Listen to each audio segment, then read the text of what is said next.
నాయకులు మాట్లాడుతున్న మాటలు చూస్తున్నాం. వారి తాలూకు అభిప్రాయాలు కానీ, వారి భాష కానీ,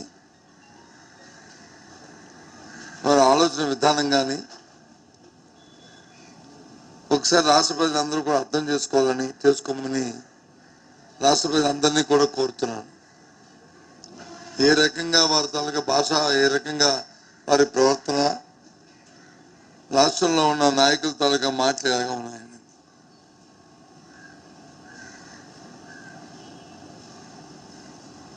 వారం రోజుల కింద గవర్నర్ గారిని మా మాజీ ముఖ్యమంత్రి గారు, మా పార్టీ అధ్యక్షులు జగన్మోహన్ రెడ్డి గారు, వారితో పాటు మేమందరం కలిసి వెళ్ళి ప్రధానమైన సమస్య ఏదైతే రాష్ట్రంలో ప్రజా ఆరోగ్యానికి సంబంధించి ఆనాటి మా ప్రభుత్వంలో పెట్టిన మెడికల్ కళాశాలని ప్రైవేటైజం చేస్తున్నారు, పీపీపీ మోడల్లో తీసుకొచ్చి లబ్ధి కోసం, స్వార్థం కోసం, అవినీతి కోసం కార్యక్రమం చేస్తారని చెప్పని ప్రజాభిప్రాయ సేకరణని 1,000 సంతకాలు, 1,000 పైసలకే 1,02,00,000 చిలుక సంతకాల ప్రజాభిప్రాయంతో వారికి సమర్పించడం జరిగింది. ఆ తదుపరి రాష్ట్రంలో ఉన్న దానికి సంబంధిత మంత్రి కానీ, లేదు రాష్ట్రంలో ఉన్న ముఖ్యమంత్రి కానీ, రాష్ట్రంలో ఉన్న ఉప ముఖ్యమంత్రి కానీ, వారు మాట్లాడిన భాష కానీ, వారి తీరు కానీ ఒకసారి ఆలోచన చేయమని చెప్పి రాష్ట్ర ప్రజలందరినీ కూడా కోరుతున్నాను మీ ద్వారా. ఎందుకు ఈ అంశాన్ని చెప్తున్నానంటే, మంత్రి అంటాడు 5 కోట్ల మంది ప్రజలు ఉంటే 1 కోటి మంది సంతకాలు ఎలా పెట్టారు అని అడుగుతున్నాడు. రాష్ట్రంలో ఎంతమంది ఓటర్స్ ఉన్నారో తెలుసా ఆయనకి? అంటే మేజర్లు ఎంతమంది ఉన్నారో తెలుసా ఆయనకి? ప్రజలందరూ కూడా కోరుకుంటున్నారు దాన్ని. ఒక పని చేయమని నేను మీ ద్వారా కోరుతున్నాను. ఒకసారి ఏదైనా గ్రామం వెళ్ళి, ఈ గ్రామంలో మీరు ఎంతమంది ఈ ప్రైవేట్ మెడికల్ కళాశాలని మేము పీపీ మోడల్లో ప్రైవేటైజం చేద్దాం అనుకుంటే వద్దని చెప్పి ఎంతమంది సంతకాలు పెట్టారని చెప్పి అడిగితే వాళ్ళే కదా చెప్తారు కదా ఎంతమంది పెట్టారండి. లేదు అంటే లేదండి మా ఊర్లోకి వచ్చి పెట్టింది లేదండి, అవన్నీ ఎవరో ఇంట్లో కూర్చొని పెట్టిందండి, మా ఊరు లేదని చెప్తారు కదా. ఒకసారి క్రాస్ చెక్ చేసుకుంటే ప్రజలతో అభిప్రాయం మీకు తెలుస్తుంది. లేదు ప్రజాభిప్రాయం చేస్తారు కదా, ఒక సర్వే చేసి చూడండి, ప్రజాభిప్రాయం ఏంటో మీకు తెలుస్తుంది.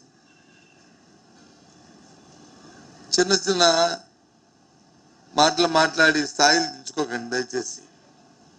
సరే మీ విధానం మీది, మా నిర్ణయం, మా విధానం మాది, మా నిర్ణయం మాది, మీ నిర్ణయం మీది. ప్రజలే దాన్ని నిర్ణేతలు చెప్తారు.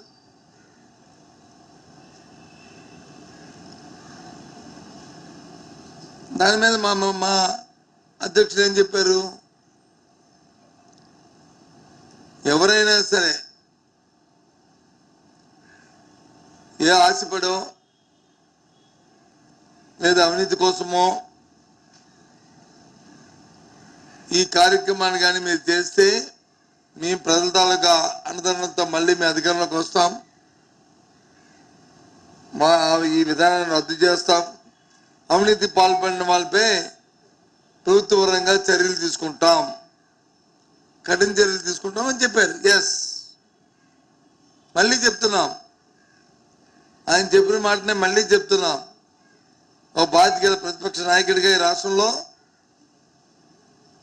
మా పార్టీ తాలూకా విధానం అది, మా పార్టీ నిర్ణయం అది చెప్తున్నాం. నాకు అర్థం అవట్లే. చెప్తే బెదిరిస్తామని చెప్తున్నారేంటి? బెదిరించమేంటి? బెదిరింపెట్టి నాకు అర్థం అవట్లే. ఉప ముఖ్యమంత్రి గారు ఎప్పుడో నిన్న మొన్న మాట్లాడుతున్నప్పుడు ఆయన ఇవాళ ప్రధానంగా ఏబిఎన్ పేపర్లో చూస్తే పెద్ద హెడ్డింగ్ మళ్ళీ బెదిరింపులు వద్దని. బెదిరింపేటి? ఎస్, ఎవరైనా సరే అవినీతి దీని విధానంలో అవినీతికి పాల్పడి కార్యక్రమాన్ని ఎవరైతే చేస్తున్నారో, ప్రజా ఆరోగ్యాన్ని మీ స్వలాభం కోసం ఎవరైతే దీన్ని చేయాలని చూస్తున్నారో తప్పకుండా వారి మీద కఠిన చర్యలు మా ప్రభుత్వం తీసుకోవడం జరుగుతుంది అని మళ్ళీ చెప్తున్నాం. దానికి ఏంటి మాట్లాడతారో అర్థం మాటలే. ముఖ్యమంత్రి రూపక మాట్లాడుతున్నారు, ఉప ముఖ్యమంత్రి సంబంధిత మంత్రి రూపక మాట్లాడుతున్నారు.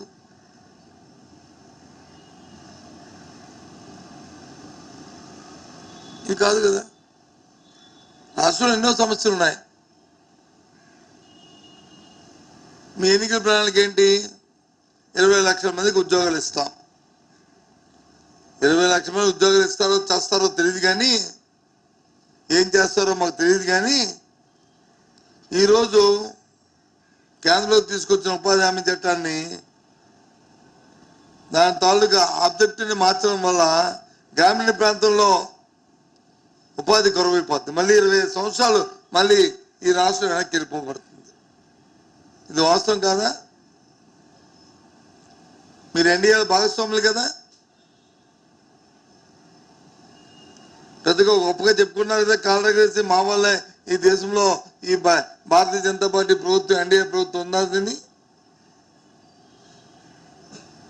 మళ్ళీ రాష్ట్రంలో వలసలు వచ్చే తరుణం ఆసనం అవుతుంది. గ్రామాల్లో పేద ప్రజలు ఉపాధి కోల్పోతారు. పని దొరక్క 5,000 నోట్లోకి వెళ్ళక ఎన్నో ఇబ్బంది పడే పరిస్థితి రాబోయే కాలంలో ఇంకా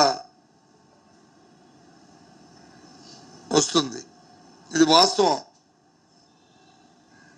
ఏదైనా విధానం తీసుకున్నప్పుడు దాని మీద పూర్వపరాలు, మంచి చెట్లు దాని గురించి ఆలోచన చేసుకునే కార్యక్రమం చేయాలి. బేషరతుగా మీరు వచ్చి పార్లమెంట్లో దాన్ని సపోర్ట్ చేశారు కదా. ఈ దేశానికి మనందరికీ స్వేచ్ఛ ఇచ్చే, స్వతంత్రం ఇచ్చే మహాత్మా గాంధీ గారి పేరునే మీరు తొలగించారు కదా.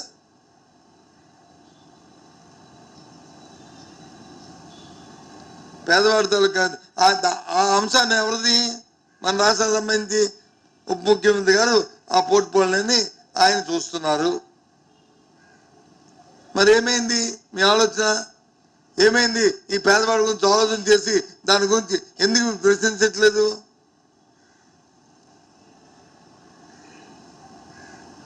ఎందుకు ఆ విషయం మీద అడగట్లేదు?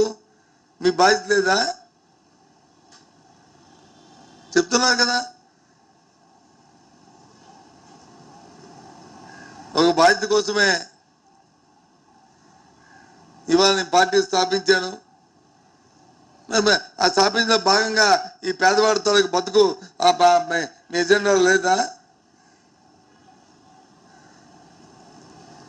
ఆలోచన చేయాలా వద్దా? ఎందుకు కేంద్రాన్ని మీరు వచ్చి అడగట్లేదు? మీ సంబంధిత పోర్ట్ఫోలియోలో మీకు సంబంధించిన అంశము ఉన్నప్పుడు అది శాఖ అయితే మీది, ప్రభుత్వం అయితే మీది. ప్రభుత్వంలో భాగస్వామి కదా మీరు. చంద్రబాబు నాయుడు గారి కంటే పేదలు అక్కర్లేదు, మీకు కూడా అక్కర్లేదు. వాస్తవం కాదా? చంద్రబాబు నాయుడు గారు ఎప్పుడు అధికారంలోకి వచ్చినా కార్పొరేట్ల గురించే చూస్తాడు. పేదవాడి గురించి కానీ, సామాన్యుల గురించి కానీ, మధ్యతరగతి గురించి ఎప్పుడు ఏనాడు కూడా ఆలోచన చేయడు ఆయన. వారికి ఆలోచన ఆ దృక్పథంగా రాదు. ఇవాళ మరి మీరు అందులో భాగస్వామి కదా, మీరు ప్రశ్నిస్తానంటుంటారు కదా. మెడికల్ కళాశాలను అవినీతి చేసి మెడికల్ కళాశాల ప్రజా ఆరోగ్యాన్ని ప్రైవేట్ పరం చేస్తే వాళ్ళందరూ చర్య తీసుకుంటామంటే మమ్మల్ని బెదిరిస్తారా? బెదిరిస్తూ ఉంటారా మమ్మల్ని?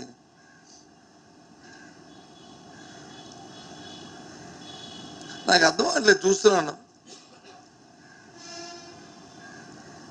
జ్యోతిష్యాలు చెప్తారు ఏమనంటే మళ్ళీ పార్టీ అధికారంలో రాదని. అధికారంలోకి వచ్చిందా, అధికారం రాలేదా, ఎవరు గెలిచారా, ఎవరు పోయారా, అవన్నీ అందరికి తెలిసిందే. రాజకీయ పార్టీ అన్నప్పుడు ఒక సిద్ధాంతపరంగా, సైద్ధాంతపరంగా, ఒక విధానపరంగా ఆలోచన చేసుకుని ఆలోచనతో మనం ముందుకెళ్ళాలి. అదే అలా ఆ ఆలోచన కానీ, ఆ లక్షణాలు కానీ, ఆ వ్యవహారం కానీ, ఆ విషయం కానీ రావట్లేదే.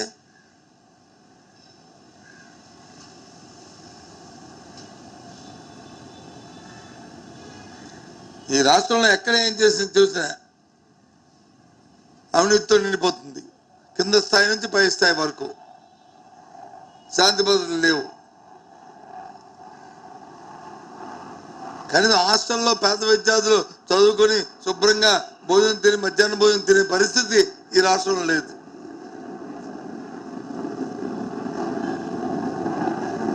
ఈ అంశాన్ని తీసుకున్నా.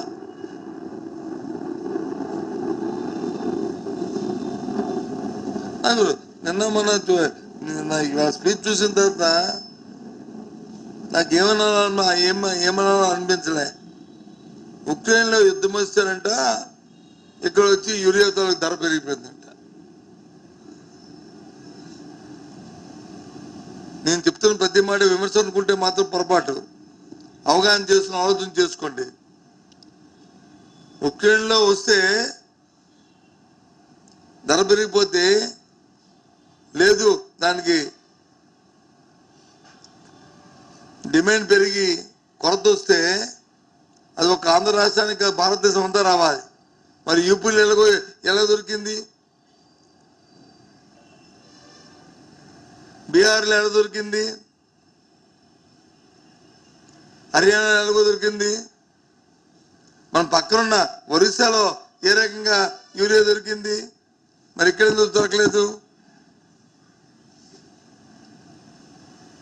తెలంగాణ, ఆంధ్రాలోనే వచ్చిందా ఉక్రెయిన్ తాలూకు యుద్ధం? భారతదేశం అంతా రాలేదా?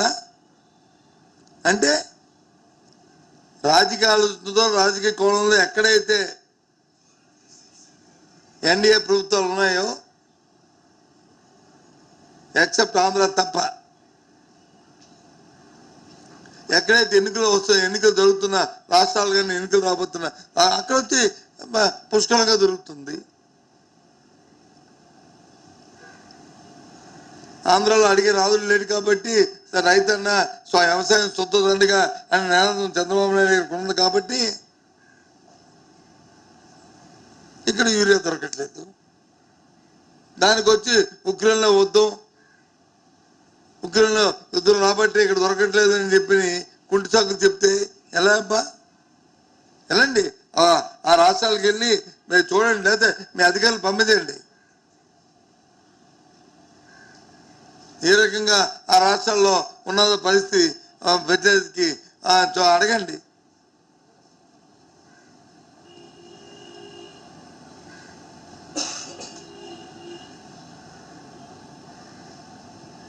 అది కాదు కదా.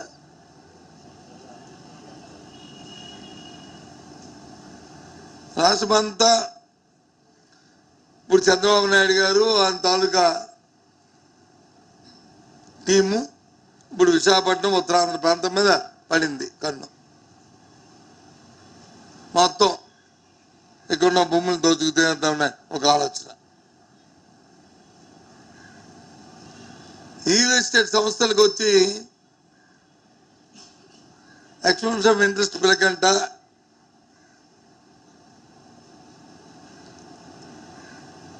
పబ్లిక్ ఆక్షన్లో కాకుండా 1-to-1 కంపెనీతో మాట్లాడుకుని ఎక్కడైనా సరే భూములు ఇవ్వడం అనేది ఉందండి. 99 పైసలకి,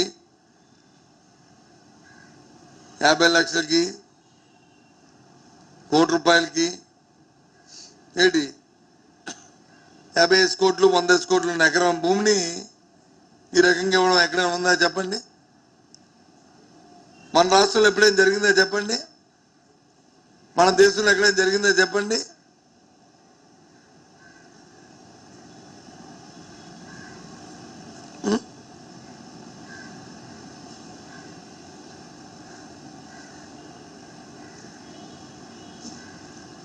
ఏమన్నా ఏం జరుగుతుందో తెలియదు. ఇవన్నీ తిరుగుతాం, ఇవన్నీ రివ్యూ జరుగుతాయి. ఏదో అధికారం ఉంది కదా అని దోచి పెడతామంటే ప్రజాస్వామ్యంలో అది జరగదు. దానికి ఒక ప్రక్రియ ఉంది, దానికి ఒక సిస్టమ్ ఉంది ప్రభుత్వంలో, రాజ్యాంగంలో. ఈ రకంగా జరగవు. ఎక్కడండి ఇది? దాని గురించి మాట్లాడరు, దాని గురించి అవినీతి మాట్లాడరు.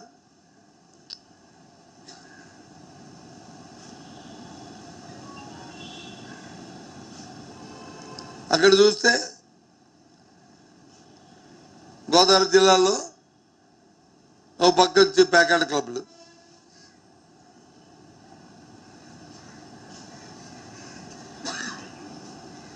సీపోర్ట్లో చూస్తే అక్రమ రవాణా,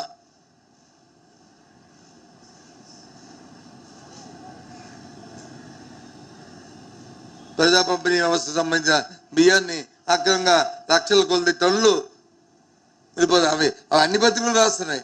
ఒకేదో వైసీపీ పార్టీకి మా సానుభూతిగా ఉన్న సాక్షి ఒకటే కాదు, సాక్షి రాస్తుంది, ఆంధ్రజ్యోతి రాస్తుంది, ఈనాడు రాస్తుంది, టీవీలు అన్నీ కూడా ఘోషిస్తున్నాయి. టీవీ నేను ఘోషిస్తుంది, ఎన్టీవీ ఘోషిస్తుంది. ఇలా దులిపేస్తారు అంతే, ఒంటికి పట్టట్లే. పెద్ద పెద్ద మాటలు మాత్రం చెప్తారు.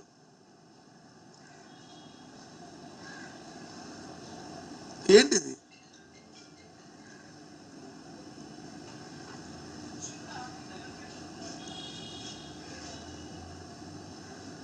అసలు ఒకటి అడుగుతున్నాను,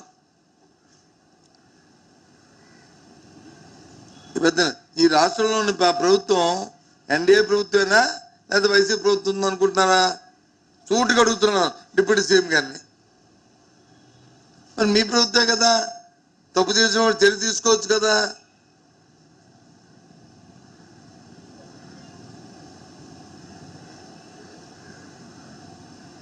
ఎందుకు ఈ కాగితం పుల్ల మాటలు ఎందుకు?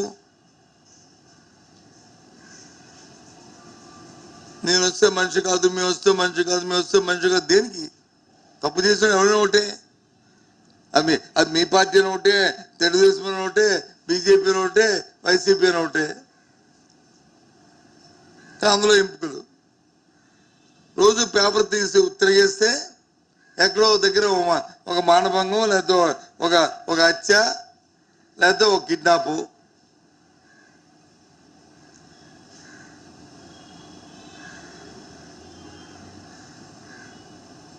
లేకపోతే చిన్నపిల్లలకు వచ్చి కలుషితంతో వచ్చి ఆ స్కూల్లో ఇబ్బంది పడి హాస్పిటల్లో జాయిన్ అయ్యారు వాళ్ళని, లేకపోతే దానివల్ల చనిపోయారని. ఇవి పేపర్లో రోజు పత్రిక తిరిగేసామంటే ఏదో ఒక ఇష్యూ. పోనీ ఆర్థిక పరిస్థితి ఏమైనా శుభ్రంగా పోనీ సగంగా ఉన్నాయనుకుంటే 2,50,000 కోట్లు ఈ 18 నెలల కాలంలో అప్పు చేశారు. ఏం చేశారంటే దానికి సమాధానం లేదు. ఏమైపోయిందంటే దానికి సమాధానం లేదు.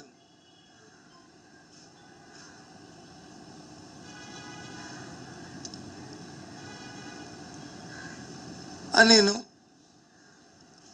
మరి ముఖ్యంగా 3 ఈ 18 నెలల కాలంలో ఈ ప్రభుత్వం వచ్చిన తర్వాత విద్యార్థులు ఎంత ఇబ్బంది పడుతున్నారో తెలుసా? ముఖ్యమంత్రి గారు, ఉప ముఖ్యమంత్రి గారు, మీ ఇద్దరికి, విద్యామంత్రి గారు మీకు తెలుసా? ఒకసారి రివ్యూ చేశారా? ఫీజు రింబర్స్మెంట్ మీరు వచ్చి కాలేజీకి చెల్లించకపోవడం వల్ల ఎంత ఇబ్బంది పడుతున్నారో విద్యార్థులు. సంస్థలు కాదు ఇక్కడ ఇబ్బంది పడుతుంది. మీరు అనుకుంటున్నారు సంస్థలు వచ్చి ఇబ్బంది పడుతున్నాయని. సంస్థలు కాదు ఇబ్బంది పడుతుంది, విద్యార్థులు. ఎందుకంటే సహజంగా వాళ్ళ మీద ఒత్తిడి ఉంటుంది,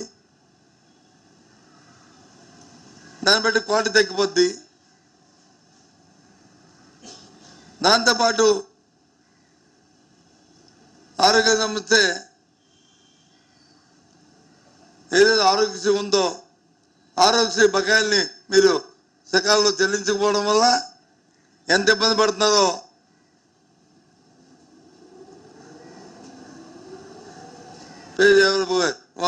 వైద్యం కోసం వస్తున్న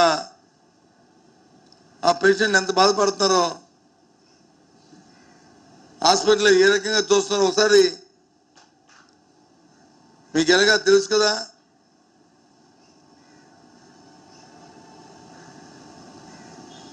ఎంక్వైరీ చేయండి. లేదు మారుభాషను వెళ్ళి ఒకసారి హాస్పిటల్కి, స్కూల్స్కి వెళ్ళి, గ్రామాల్లోకి వెళ్ళి ఉపాధి హామీ పనులు ఎలాగవుతున్నాయో ఒకసారి మారుభాష వెళ్ళి చూడండి. ముఖ్యమంత్రి గారు, ఉప ముఖ్యమంత్రి గారు, అలాగే విద్యామంత్రి గారు చూడండి ఏ రకంగా ఇబ్బంది పడుతున్నారు. నేనేది రాజకీయంగా చెప్తున్న మాట, ఇది చేస్తే మీకు కూడా మంచిదే, మీ ప్రభుత్వానికి కూడా. ఏదైనా అలసత్వం నేను చెప్తున్నా టోటల్గా ఫెయిల్యూర్. ఒకవేళ దాన్ని ఎలా సరిదిద్దుకోవాలి, ఇంకా 3 సంవత్సరాలు ఉంది, మీకు కూడా మంచి జరుగుతుంది. ఆలోచన చేసుకోండి. అంతే గొప్పకి టాపికాలకి పోకండి. 2,60,000 కోట్లు అప్పు తీసుకొచ్చి పిల్లల తాలూకు, విద్యార్థుల తాలూకా ఫీజు రింబర్స్మెంట్ చేయలేదా? ఆర్ఓసీకి వచ్చి బిల్లులు చెల్లించలేదా? ఉపాధి హామీకి వచ్చి ఇవ్వలేదా? మళ్ళీ కాదు కదా, నిన్న వచ్చి సరుకులు ఇచ్చారు. గ్రామీణ ప్రాంతాల్లో ఎక్కడా కూడా ఏ పనులు కూడా 15th ఫైనాన్స్లో చేయడానికి వీలు లేదు. త్వరలోనే గైడ్లైన్స్ ఇస్తాం. ఎందుకు? వాళ్ళ పదవీ కాలాలు అయిపోతున్నాయంట. అందుకని దానికి వచ్చి ఒత్తాసుకొచ్చి ఓ పత్రికలు వచ్చి అమ్మమ్మ డబ్బులు ఖర్చు పెట్టేస్తాని, ఈయన డబ్బులు ఖర్చు పెడితే యంత్రాంగం ఏమైంది? అధికార యంత్రాంగం ఏమైంది? ఒక తప్పు చేసి ఒక తప్పు జరిగితే వాళ్ళ మీద చర్య తీసుకున్న హక్కు ప్రభుత్వానికి లేదా? దాని గురించి మొత్తం స్టాండ్ చేసి ప్రభుత్వంలో ఉన్న పనులను ఆపేస్తారా? ఇదా గవర్నెన్స్? ఇదే ప్రభుత్వం తాలూకా విధానం, నడవడి కంటే ఇదా? చెప్పండి.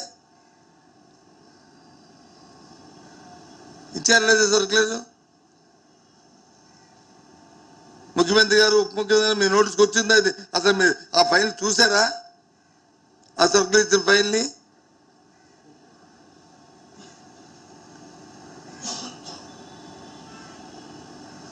అంటే మీ అధికార యంత్రాంగం మీద మీకు నమ్మకం లేదు, మీకు లేదు, మీకు పట్టలేదు. ఎంతసేపు ఒకటే మీ విధానం. ఏ కార్యక్రమం చేస్తే దాంట్లో మాకేంటి లబ్ధి ఉంటుంది. అందుకే ఇలాంటివన్నీ వస్తున్నాయి.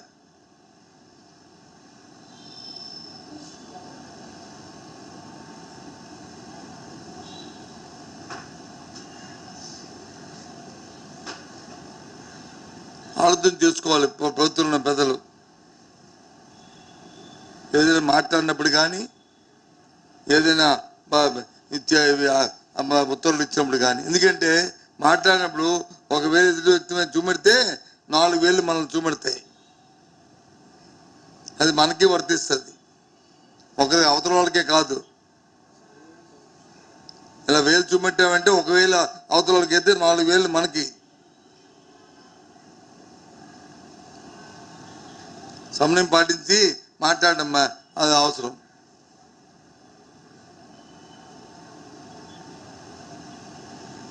మెడికల్ కళాశాల బెదిరించడం ఏంటి?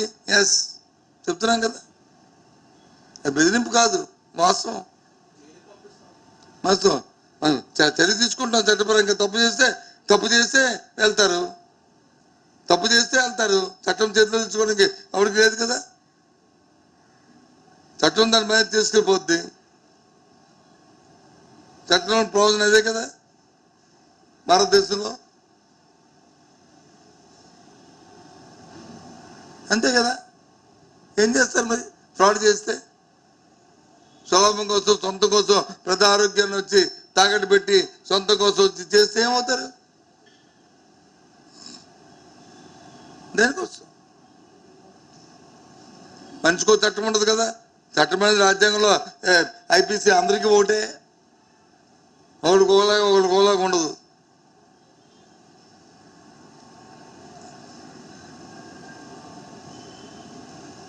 ఉన్నప్పుడు మీరేం పీకారు, ఇప్పుడు రాకపోతే మీరేం పీకి, ఏంటి మాటలు?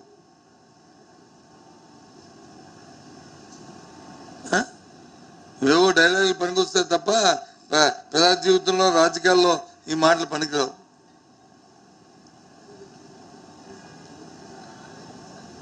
చావున్నాళ్ళు, చేతన్నాళ్ళు, చేతనైన వాళ్ళు, భర్త అయిన అంటే చేసి చూపెడతారు ఏదైనా తప్పు జరిగితే. అంతేగాని ఎక్కువ మాటలు చెప్పరు. ఎక్కువ మాటలు చెప్పిన వాళ్ళకి ఆ పని అసలు తక్కువ, మాటలే తప్ప. కాబట్టి సమయం పాటించండి దయచేసి.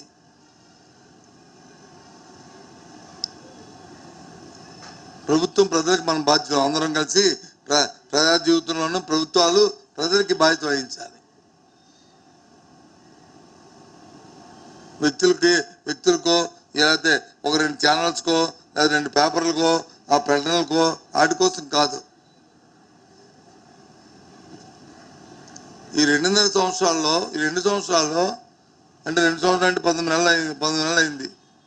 20 నెలల దగ్గర అయిపోతుంది. ముఖ్యమంత్రి గారు మీ ప్రభుత్వానికి ఏ రేటింగ్ ఉందో అలాగే దాంట్లో సంబంధ మంత్రులు, అది ఉప ముఖ్యమంత్రి కావని, ఎడ్యుకేషన్ మినిస్టర్ కావని, లేకపోతే హెల్త్ మినిస్టర్ గారు అవని, లేకపోతే ఫైనాన్స్ మినిస్టర్ గారు అవని, లేకపోతే ఇంకో మంత్రి గారు అవని, రావని, వాళ్ళందరూ కూడా మీ తాలూకు అభిప్రాయం ప్రజలకు మీ మీద ఏ అభిప్రాయం ఉందో తెలుసుకోండి. తెలుసుకుని మాట్లాడితే ఓకే. మీరు ప్రజలకు ఇచ్చిన వాగ్దానాలు ఏంటో ఎన్నో నెరవేర్చారో, డే టు డే యాక్టివిటీలో మీ శాఖల్లో జరుగుతున్న కార్యక్రమాలు ఏంటో ఎంతవరకు జరుగుతున్నాయో అట్టాసంగా చెప్తారు. గత ఇదే సీజన్లో చంద్రబాబు నాయుడు గారు మాట చెప్పారు, సంక్రాంతికి వెళ్ళా గోతులు కప్పియాలి. మళ్ళీ మొన్న చెప్పారు, మొన్న అయిపోయిన తర్వాత మళ్ళీ సంక్రాంతికి వెళ్ళి గోతులు కప్పియాలి. ఏ సంక్రాంతి అయితే ఒకటి మాత్రం మెచ్చుకోవచ్చు చంద్రబాబు నాయుడు, సంవత్సరం చెప్పరు.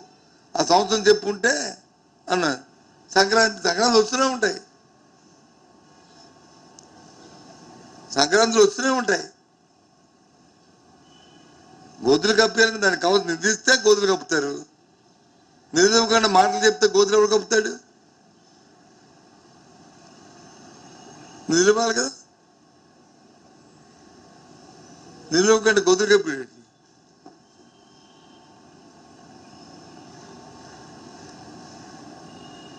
ఎందుకు వచ్చానంటే ఇవాళ మీ ద్వారా రాష్ట్ర ప్రధానికి నేను కోరిందంటే, రాజకీయాల నుంచి ఆ పార్టీలకు కూడా మనం చేస్తాను. మీ ద్వారా సమయం అవసరం. తోలం నాటం అనేది మంచి సాంప్రదాయం కాదు. వారిని కొడతాం, ఈయన తిడతాం, మాని పెడతాం, మేము పెడితే రండి, చట్ట ప్రకారం చట్టాలు ఉన్నాయి.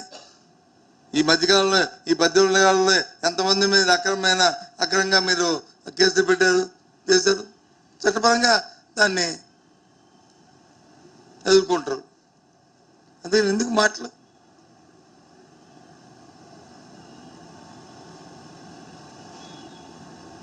నేను లేస్తే మనిషిని కాదనకి లేస్తే మనిషిగా ఏడిపోతుంది. లేస్తే దయచేసి సమయం పాటించి ప్రజల మీద దృష్టి పెట్టండి. ఇవాళ ఏదైతే గ్రామీణ ప్రాంతాల్లో ఉపాధి హామీ చట్టం, దానివల్ల గ్రామీణ ప్రాంతాల్లో ఉపాధి పూర్తిగా కోల్పోయి నిరుద్యోగ సమస్య గ్రామీణ ప్రాంతాల్లో పెరిగిపోయే ప్రమాదం ఉంది. మళ్ళీ వలసలు పోయే ప్రమాదం ఉంది. పనుల కోసం ఎక్కడుంటే ఏ పట్టణ ప్రాంతాల్లో ఎక్కడుంటే అక్కడికి గ్రామీణ ప్రాంతం పూర్తి వలసలు ఇంకా మొదలయ్యే ప్రమాదం ఉంది. రైతాంగానికి కావాల్సిన సీజన్లకు కావాల్సిన ఎరువుల్ని సకాలంలో ఆ పంట కొనే ఏర్పాటుని వాటి మీద దృష్టి పెట్టండి. విద్యార్థికి ఇవ్వాల్సిన ఫీజు రింబర్స్మెంట్ని కనీసం 1, 2, 3 వాయిదాలను రిలీజ్ చేసి ఆ విద్యార్థులను ఆదుకోండి. ఆరోగ్యశ్రీకి ఇవ్వాల్సిన బకాయిల్లో 1, 2, 3 వాయిదాలు ఇచ్చి హాస్పిటల్లో పేదవాడు వైద్యం చేసుకునే పరిస్థితి కల్పించండి రాష్ట్రంలో.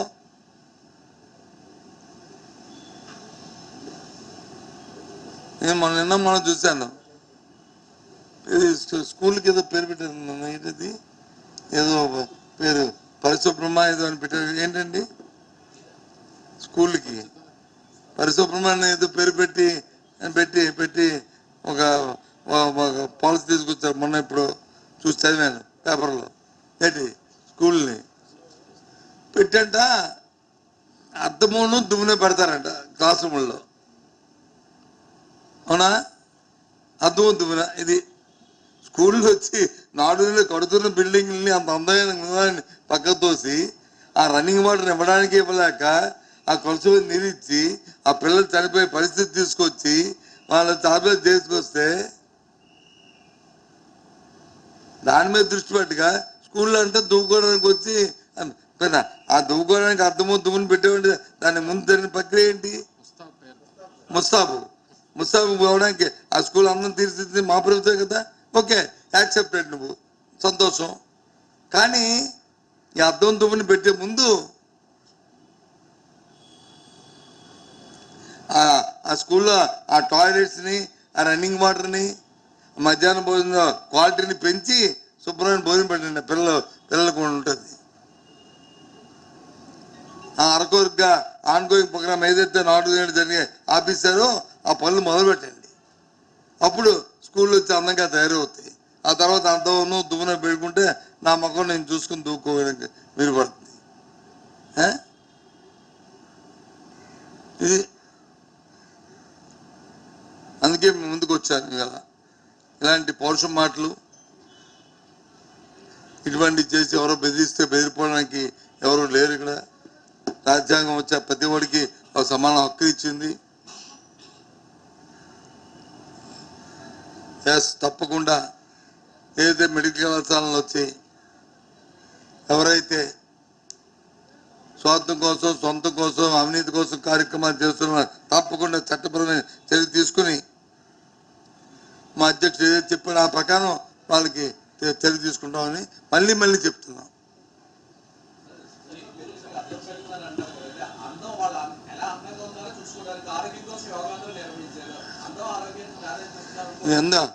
అందం వచ్చి చూసుకునే బదులు అందం ముందు ఆ స్కూల్ పరిసరాలు మేము చేసాము.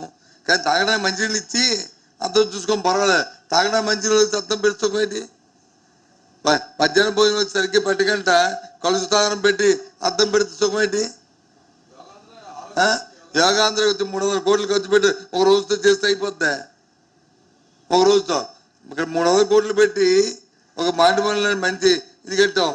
ఏది మన రుచికొండలో ఒక పెద్ద బిల్డింగ్ అది అసెట్ కింద ఇచ్చాం. అది మానేసి ఒక రోజు యోగాంధ్ర పెట్టి వచ్చి మాట్లాడితే ఎలాగా? అని నీకు నచ్చింది అనుకుంటున్నాడు. ప్రజలకు నచ్చింది కావాలా, మీకు నచ్చింది కాదు.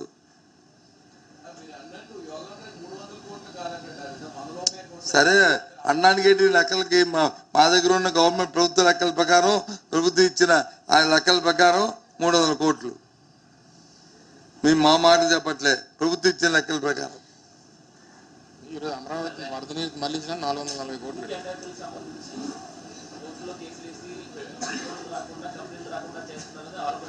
ఎస్, భూమికి సంబంధించిన దానికి వచ్చి మీరు వచ్చి కోర్టులో కేసు వేస్తే, అవును, రూపాయికి ఏ సంస్థకి ఇచ్చారు? ₹1 కోటి రియల్ ఎస్టేట్ సత్వా ₹1 కోటి ఎప్పుడు ఏంటండి? కపిల్కి ఆ రియల్ ఎస్టేట్ గా ఉంది ₹1 కోటి కలిగిస్తారండి మీరు? ఇవ్వండి, మీ అప్లికేషన్ పెడతాం ₹1 కోటి. ఈ బేస్ ఏంటి? ప్రజాధనాన్ని వచ్చి మీ ఇష్టం వచ్చినట్టుగా ఇచ్చేయడానికి వచ్చి అందుకే ఓటు ఇచ్చింది మీకు. అందుకు న్యాయస్థానానికి వెళ్ళాం. ఇల్లుకి ఎలాగిస్తారండి మీరు? ఓపెన్ యాక్షన్ పిల్లకంట, ఎక్స్పెక్ట్ ఇంట్రెస్ట్ పిల్లకంట ఏ రకంగా ఇస్తారండి? ₹100,000 కోట్ల ఏ రకంగా ఆ ప్రైవేట్ సంస్థకి మీకు లాలుచి ఉందని చెప్పి ఇస్తారా? అందుకు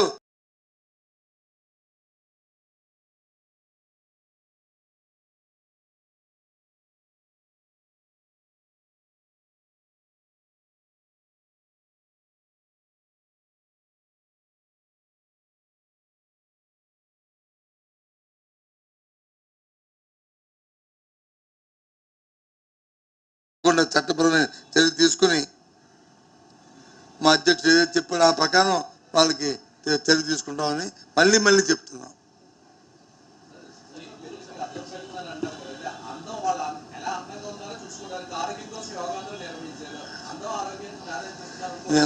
అన్నం వచ్చి చూసుకునే బదులు అన్నం చూసుకునే ముందు ఆ స్కూల్ పరిసరాలు మేము చేసాము. కానీ తాగడానికి మంచినీళ్ళు ఇచ్చి అంతం చూసుకొని పర్వాలేదు. తాగడానికి మంచినీళ్ళు అర్థం పెట్టుకోమేంటి?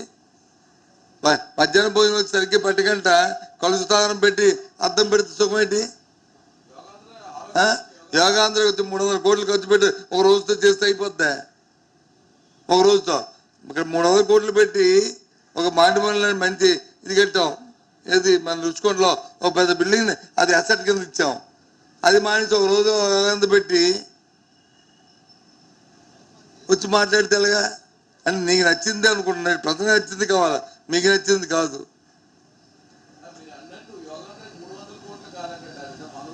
సరే అన్నానికి లెక్కలకి మా దగ్గర ఉన్న గవర్నమెంట్ ప్రభుత్వ లెక్కల ప్రకారం, ప్రభుత్వం ఇచ్చిన ఆ లెక్కల ప్రకారం 300 కోట్లు. మేము మా మాట చెప్పట్లే, ప్రభుత్వం ఇచ్చిన లెక్కల ప్రకారం. ఈరోజు అమరావతి వరద నీరు మళ్ళించిన 440 కోట్లు.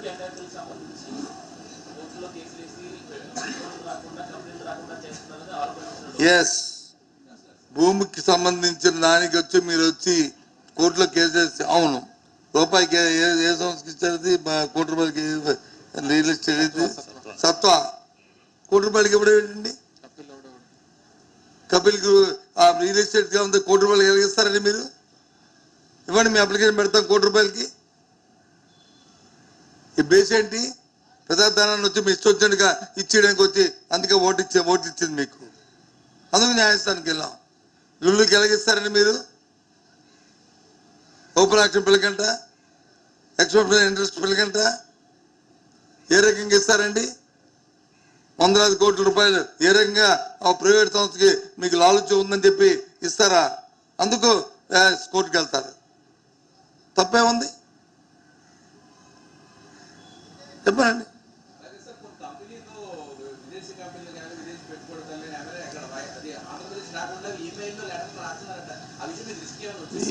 నా దృష్టికి రాలే. ఎవడు రాస్తాడు? ఎందుకు రాస్తారు? ఎవడు రాస్తాడు? వాళ్ళే రాసుకుని అవి మా అమ్మాయిని ఎప్పుడైనా పెట్టడానికి రాస్తారు రేటు ఉంటుంది కదా. అందుకే ఉంటే ఏంట్రా బాబు నన్ను అడగచ్చు కదా, తప్పే ఉంది. ఈమెయిల్ అడ్రస్ ఉంటే తప్పే ఉంది.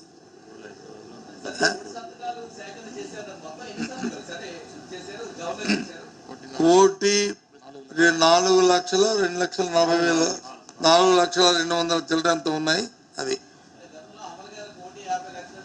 కాదు మన లేదు కాదు తప్పు. వాళ్ళ అమలు గారు కానీ ఒకరు ఇంతకుముందు చెప్పుకుంటే అది పొరపాటు, దాన్ని సర్దిద్దుకుందాం. మా నాయకుడు, మా రాష్ట్ర అధ్యక్షుడు ఏదైతే చెప్పాడు అదే కరెక్ట్. మళ్ళీ మీకు మాకు కాంట్రవర్సీ అక్కర్లేదు దీంట్లో.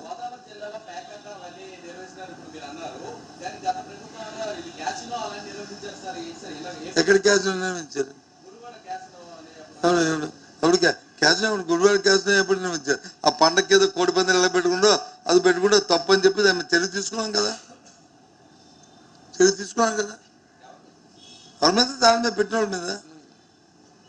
ఎవరు పెట్టి తాళ మీదే? ఏదైనా చట్టానికి వ్యతిరేకంగా ఒకటి చేసాడు కదా దొంగతనం, నేను కూడా దొంగతనం చేస్తాను, ఆ సాంప్రదాయం మంచిది కాదంటారు.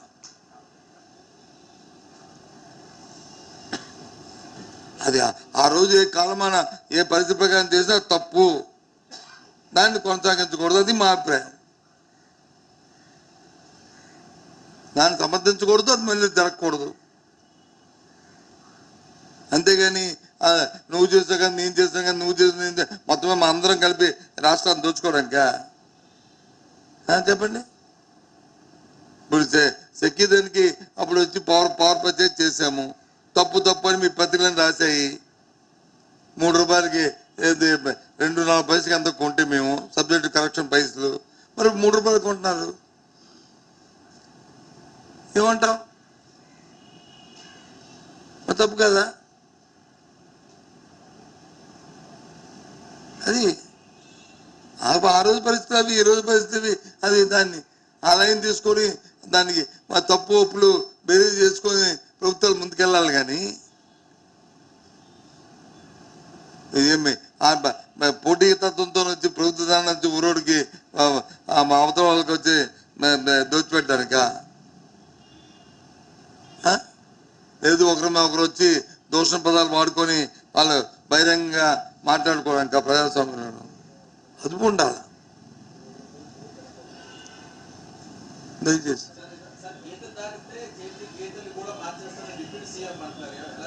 అదే చెప్తా, అందుకే చెప్పాను. గీత దాడితే చట్టాలు ఉన్నాయి, రాజ్యాంగం ఉంది. లేస్తే నీ మనిషిని కాదనండి, ఎవరు చేస్తే నీ చేతి ఉంటే మీరు ఆ రోజు పేకలేపారంటే అదే ఆ రోజు మీరు చేసిన తప్పులుగా వచ్చి మీలాగా వచ్చి మీ చర్య తీసుకోవడం తప్ప మీ అంత ఆలోచన వచ్చి క్రిమినల్ లైన్లో ఆలోచన చేయకుండా పొన్నులే అని చెప్పి సర్దిద్దుకుంటారు కదా రాబోయే కాలంలో అని ఊరుకోవడం తప్ప కాదు. ఏంటిది? నిన్న మొన్న చూశాను. ఇంకా అదే ఆ టైప్లోనే అదే అంటున్నాను. అవన్నీ నేర్పుతున్నారు. రేపు వచ్చిన తర్వాత మీరు ఆ టైప్లో ఇవ్వండి అని చెప్పి మాకు నేర్పుతున్నారు. మాకు మేము ఎప్పుడు చట్టాలు చేతితో తీసుకొని ఎప్పుడు ఆ రకమైన ఆలోచనతో ఉంటే ఇప్పటికి ఉంటే ఆ గీతం కాలేజీలో 1,80,00,000 కరెంటు కట్టాలంట. మరి బుల్డోజ్ తెలిపను కదా అంతానా? ఇది 180 కోట్లు కట్టాలంటే కాదు, 180 కోట్లు కట్టాలంటే మరి బుల్డోజ్ తెలిపను కదా. నేను వెళ్ళమని కాదు నా ఉద్దేశం.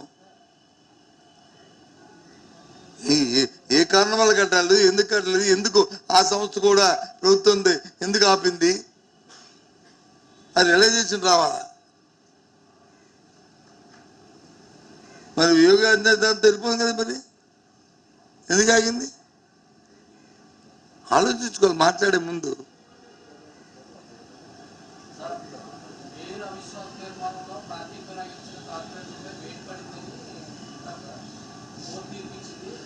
మేము మేయర్ తాలూకా మీద మేము ఇచ్చిన నోటీస్ని కానీ కోర్టు ఇచ్చిన దాన్ని కానీ ఇది రికార్డు. జిల్లాలో ఉన్న అధికారులు దాని మీద ఏముంటుందని పర్ఫెక్ట్గా చట్టపరంగా వాళ్ళు వచ్చి దాన్ని ప్రయత్నం చేయలేదు, చట్ట విరుద్ధంగా వాళ్ళు నిర్ణయాలు తీసుకున్నారు. కాబట్టి అధికారుల మీద తీసుకున్న నిర్ణయాల మీద మళ్ళీ మేము కోర్టుకు వెళ్ళి వాళ్ళ మీద కంటెంప్ట్ కూడా వేస్తున్నాము. సరైన నిర్ణయం తీసుకోలేదు.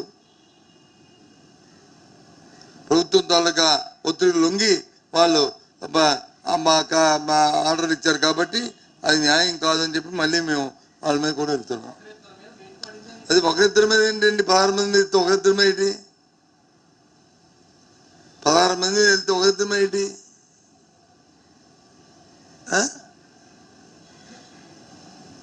ఒకరిద్దరు ఆ తర్వాత జరిగిన ఈ ఎలక్షన్ ఎందుకు జరిగింది నాకు తెలియదు, ఎవరి మీద జరిగింది ఎవరి అంత నేను విన్నవాళ్ళది. కానీ ఆ స్టాండింగ్ కమిటీ ఎన్నికల్లో ఒక నోటీసు వాళ్ళ మీద చేసి ఉంటారు.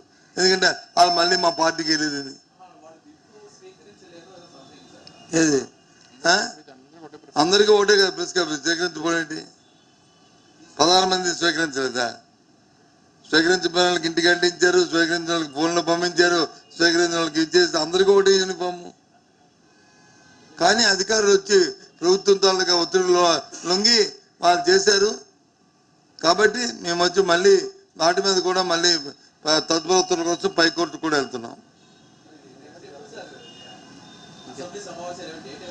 మాకేం తెస్తాను ప్రతిపక్షం మాకు చెప్పరు బాస్. డేట్ ఫిక్స్ చేసుకుని అప్పుడు ఇన్ఫార్మ్ చేస్తారు. అది వాళ్ళ చేతిలో ఉంటుంది. ప్రభుత్వం వాళ్ళ నిర్ణయం, అది వాళ్ళు పిలుస్తారు, మాకు చెప్పరు. మాతో ఆ డేట్ ఎప్పుడు పెడదామని కూడా అడగరు. అది సిస్టమ్. అడగాలని చట్టంలో రాజా లేదు, రూల్స్లో లేదు. ఆ ఇన్ఫర్మేషన్ వస్తుంది. ప్రస్తుతానికి ఇన్ఫర్మేషన్ రాలేదు. ఇంకా ఇన్ఫర్మేషన్ వస్తుంది, ముందుగా ఇన్ఫార్మ్ చేస్తారు. అది రాలే. ఓకేనా? అయిపోయిందా? ఇగో మా రాజుగారు చెప్తున్నారు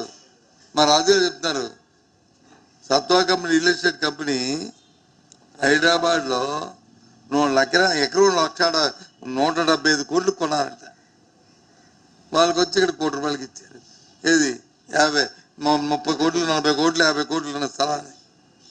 ఇది అంటే ఎంత లోన్ లాలుతులు జరిగావో ఇది కూడా యాడ్ చేసుకోండి దానికి. ఓకేనా?